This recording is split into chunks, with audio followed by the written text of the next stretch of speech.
everyone, I'm Taurie and welcome to my video series Taurie Draws Fan Art. And today's fan art is a bit unusual because it's not a franchise or something. This is a fan art for another artist that I'm really fond of, and her name is Luvstar. I really love her art style and rendering, and I think she's very creative in what she does, so make sure you check out her channel. The piece I'm drawing right now is the character from her new Minecraft series that is jungle themed. Yes, she also has a Minecraft channel, so if you like the game, you should definitely check her out because she has some really good stuff there. In the series, she survives 100 days as a cat in jungle filled with horrifying dinosaurs and dives into the Twilight Forest. She uses her battle axe as a primary weapon. She also goes for the slow-paced, old-school type of Minecraft content, so if you like that, I think you're gonna love what she does. I already drew a fan art for her in the past, but when I saw the illustration she drew for the series and saw some episodes of it myself, I wanted to draw another fan art because the character looks great and it's hard for me not to draw something that I like, so yeah.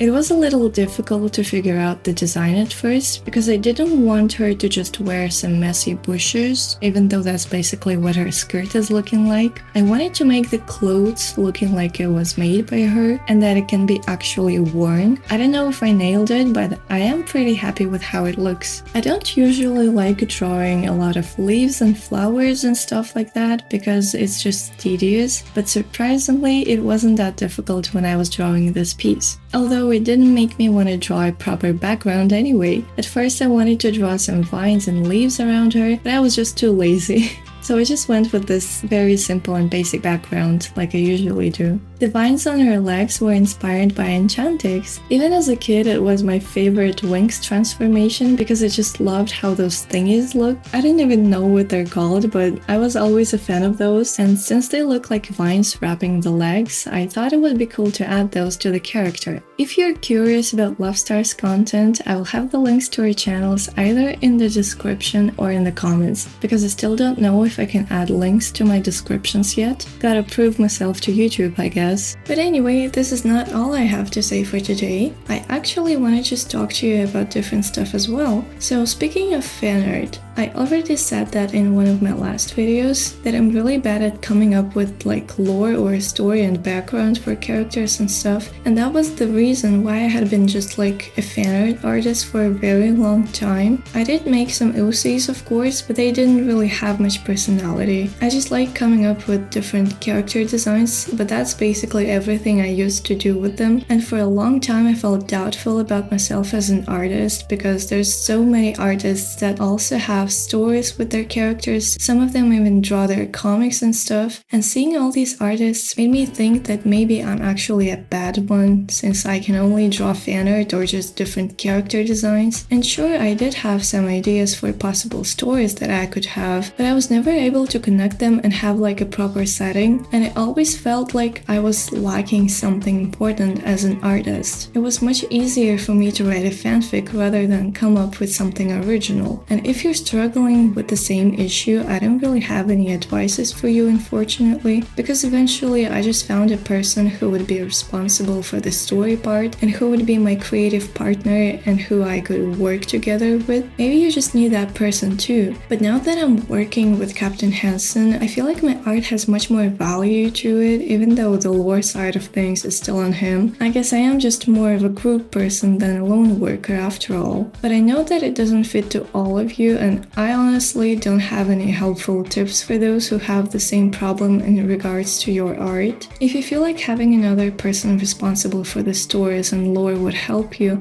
the only thing I can do is wish you find one. And if you feel like you want to be on your own, I wish you overcome this obstacle if you have one and you're able to create the art you want to. This is just something that was on my mind and I felt like I needed to share with you because back in the day, it did really make me down and doubtful of myself, and maybe some of you can find it relatable. But anyway, this is all I have to say for today. I hope you have a wonderful day and I'll see you later. Bye!